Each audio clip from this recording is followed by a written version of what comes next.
Pois é, nessa entrevista com o seu João Rezende, eu quero começar perguntando para ele o seguinte. Aliás, é uma pergunta muito natural para abrir uma entrevista quando se trata de um candidato estreante, né? O seu João, caso do seu João Rezende. Saber dele o que levou, depois de tanto tempo dedicado exclusivamente ao setor empresarial, na área de transporte principalmente, assumir uma pré-candidatura a deputado federal. Sérgio Cruz, então, muito obrigado aí pela oportunidade. E o que me levou a me lançar como pré-candidato, a me propor a buscar soluções ou solução para que eu diria, um problema de saúde pública, porque o transporte público, a mobilidade das pessoas nas áreas urbanas, sobremaneira das grandes cidades, me motivou a ter essa iniciativa. E diria para você que a gota d'água, para dizer aquela questão do copo cheio, da gota d'água, foi a pandemia. A pandemia me fez enxergar algo que realmente nós já sabíamos, né? Muitas pessoas também sabem, mas nem todo mundo sabe, que o transporte público é um direito social e que agora, durante a pandemia, ficou, diria, não totalmente à deriva, mas ficou numa condição de muita crítica, e diria que muitas delas procedentes. Então, ficou a prova de que realmente, se não tivermos uma atitude mais concreta envolvendo governo federal, governo estadual, governo municipal e toda a sociedade em busca de resgatar esse serviço público na medida do que está previsto na Constituição Federal. É um direito social, um serviço essencial. Tá, esse seria o foco de uma... A mobilidade urbana seria o foco do seu mandato. Perfeitamente. Mobilidade urbana, porque ao abordar mobilidade urbana, você alcança várias consequências positivas, vamos dizer assim. Você tendo uma mobilidade urbana adequada, você tem menos acidentes no trânsito, você tem menos estresse, você tem menos consumo de combustível, você melhora a qualidade de vida do cidadão. Então, com certeza, debruçar sobre esse tema vai tomar um tempo suficiente e diria de maneira produtiva. Nós podemos muito bem melhorar, diminuir o número de acidentes de trânsito, o número de pessoas, diria, sob tratamento de síndrome do pânico, de depressão, eu não tenho dúvida disso. Com relação à evolução da mobilidade urbana, né, a crescente evolução da mobilidade urbana, principalmente nas cidades maiores, não passa a exigir, João, do transporte, aliás, uma reciclagem, uma mudança também no transporte coletivo? Exatamente, Sérgio. Especificamente o transporte urbano por ônibus precisa de uma reestruturação profunda mesmo. É um novo modelo, porque o modelo hoje praticado, eu ouso afirmar que ele está falido. Não pode depender apenas do prefeito ou dos prefeitos decidirem sobre esse tema. Lá na Constituição Federal determina que é prerrogativa do prefeito legislar sobre o transporte urbano. Mas eu não tenho dúvida que isso precisa ser alterado, porque o governo federal e o governo e os governos estaduais têm que também participar disso. E para melhorar essa condição de prestação de serviço, precisa então infraestruturas no primeiro momento, porque frota 0 quilômetro, frota com ar-condicionado, isso é muito bom, mas não altera o status, por exemplo, do tempo de viagem. O ônibus com ar-condicionado e sem ar-condicionado, o ônibus usado ou novo, colocado no trânsito, ele vai ter o mesmo desempenho. E hoje, mais do que nunca, as pessoas cobram rapidez e pontualidade. São duas coisas básicas. E também o preço acessível. E por falar em preço, Sérgio, eu tenho como proposta também busca da tarifa zero. Por quê?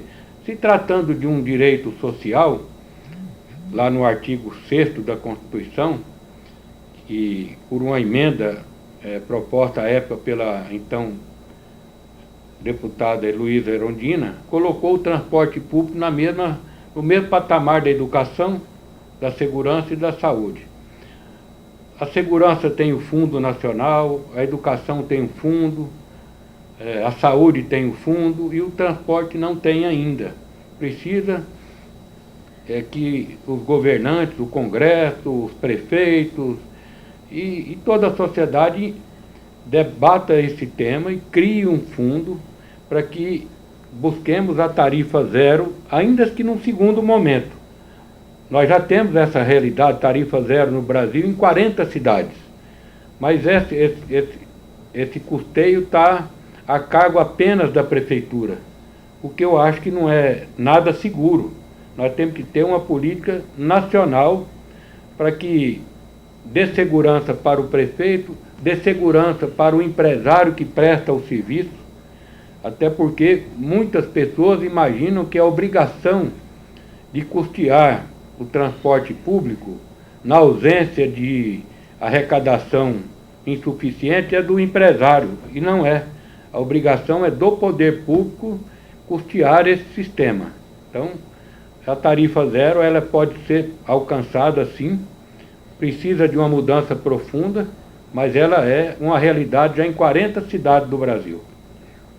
Seu João, essa tarifa zero é uma experiência que a gente já tem, o senhor falou, em 40 cidades do Brasil, mas geralmente em cidades de pouca população, pequena população. Já é possível, dentro do seu projeto, é possível você estabelecer um programa de tarifa zero, de passe livre, em cidades acima de 1 milhão de habitantes? Com certeza, sim. Sérgio, nós temos aí algumas cidades, vamos dizer, não tão pequenas, mas se o município é pequeno, com certeza o orçamento também deve ser proporcional. Precisa realmente ter a coragem, a iniciativa, a grandeza de enxergar a necessidade de cumprir a Constituição, ou seja, entregar esse serviço para a população, para a sociedade. Eu não tenho dúvida que acima de 1 milhão, São Paulo, por exemplo, hoje já custeia boa parte do transporte público, até porque a tarifa técnica de São Paulo, ela gira em torno de R$ 8,00, R$ 8,50. No entanto, lá o cidadão que paga para utilizar o transporte, ele paga R$ 4,40. A diferença, a Prefeitura de São Paulo banca. Isso impõe a ela vamos chamar de despesa ou investimento, como queira, de 4 bilhões por ano. Nós temos Curitiba, que já paga parte da tarifa, Campinas, várias cidades no Brasil já custeiam a tarifa, não ainda a nível de tarifa zero, mas elas estão evoluindo para um subsídio cada dia maior. O que eu acho que tem que continuar nessa direção, mas com a participação também do governo federal nesse custeio. Por exemplo, a gratuidade dos idosos é uma concessão federal. A Constituição garantiu isso, mas colocou a conta dessa clientela que utiliza o transporte gratuito sendo custeado pelas pessoas que pagam o transporte público. E muitas vezes são pessoas que não têm nenhuma carteira de trabalho assinada, é um um autônomo, que já tem dificuldade de pagar o próprio transporte, ele ainda tem que pagar dos idosos. O que eu não acho justo. Acho justo o idoso ter a gratuidade sim, mas não pesando no bolso do trabalhador, no bolso do empresário também, que banca vale transporte. Se é uma conquista social importante, que ela seja mantida, mas dividida por toda a sociedade, e não apenas pelas pessoas que diretamente têm envolvimento com o transporte público. Pois é, o senhor tocou num assunto interessante, a questão do repasse, né, quer dizer, a responsabilidade, né, do governo federal, no caso dos professores. O governo federal decreta o aumento, mas quem paga é o prefeito e o governador. Como no município há essa cultura, também a cultura de que o transporte é muito caro, tal, mesmo não sendo tão caro, como você disse, há em parte, em algumas cidades, subsídios, né, da própria prefeitura municipal. Agora, como quebrar a resistência, por exemplo, do prefeito, dos vereadores, para essa gratuidade? Quando não vai pagar, é a prefeitura que vai pagar. Como fazer isso? Exatamente, esse é o grande desafio, né, o Sérgio? Nós precisamos ter transparência, clareza, os órgãos de controle com certeza participando.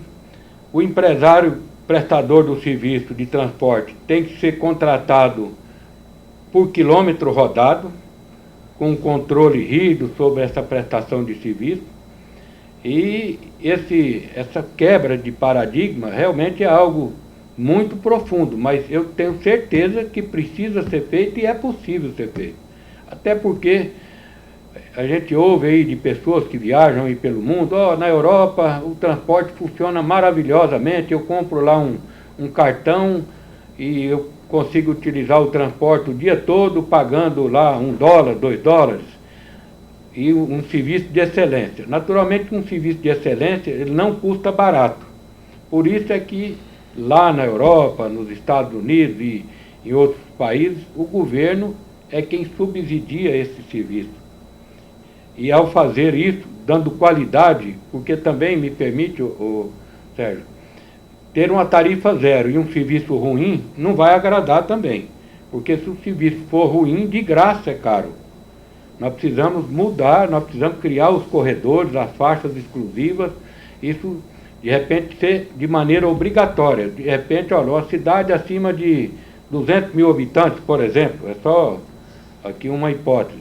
De repente vai ter cidades com menos de 200 mil habitantes, ter obrigatoriamente faixas exclusivas, corredores, isso bem definido para que realmente o transporte tenha velocidade, tenha pontualidade e de repente com a frota até menor do que existe quando não tem o corredor, porque havendo os corredores, havendo as faixas, de repente um número menor de ônibus consegue atender com mais excelência do que uma frota que está aí disputando espaço no trânsito e sem uma velocidade média adequada.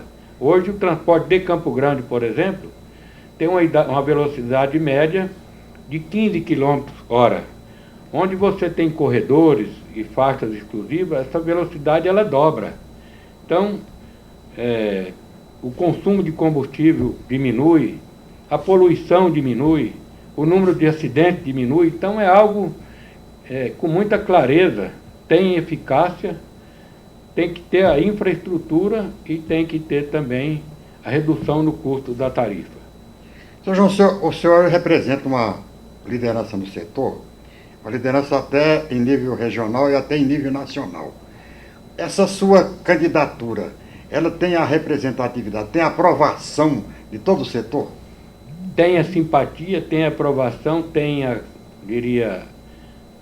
esperança que inclusive outros colegas também se lancem nesta direção. Não com aquela pretensão, nós vamos ter a bancada do transporte. Não, a bancada das pessoas que se preocupam com a mobilidade urbana. Não vamos defender os interesses do setor apenas. Lógico que nós temos interesse de ter um bom negócio, de ter empresas rentáveis, mas se você não tiver um mercado seguro para prestar esse serviço, coisa que hoje não existe, nós temos uma insegurança jurídica muito grande. Por exemplo, quando você não tem a definição de uma tarifa que garanta a remuneração do serviço prestado, onde o empresário é obrigado a buscar dinheiro na rede bancária para custear folha de pagamento, custear aumentos de óleo diesel que não foram repassados para a tarifa. Isso não pode continuar acontecendo. O custeio do sistema de transporte tem que estar a cargo do governo, seja ele federal, estadual ou municipal. Ele não pode, um serviço público, depender de financiamento da iniciativa privada. Isso é uma utopia. Infelizmente, isso está acontecendo. E não pode continuar acontecendo, porque nós vamos assistir à degradação cada vez maior desse serviço. Nós tivemos, durante a pandemia, ô Sérgio, a cada 4 dias, greve no setor de transporte pelo país afora. E essas greves, essas paralisações, melhor dizendo, elas foram por greve dos trabalhadores que não receberam salário ou empresas que não tiveram condição de pagar o fornecedor do óleo diesel, que é o segundo item mais impactante do preço da tarifa. Primeiro é folha de pagamento, em torno, em média, de 45% de todo o custeio do transporte público no Brasil é folha de pagamento. E óleo diesel hoje está beirando 30%.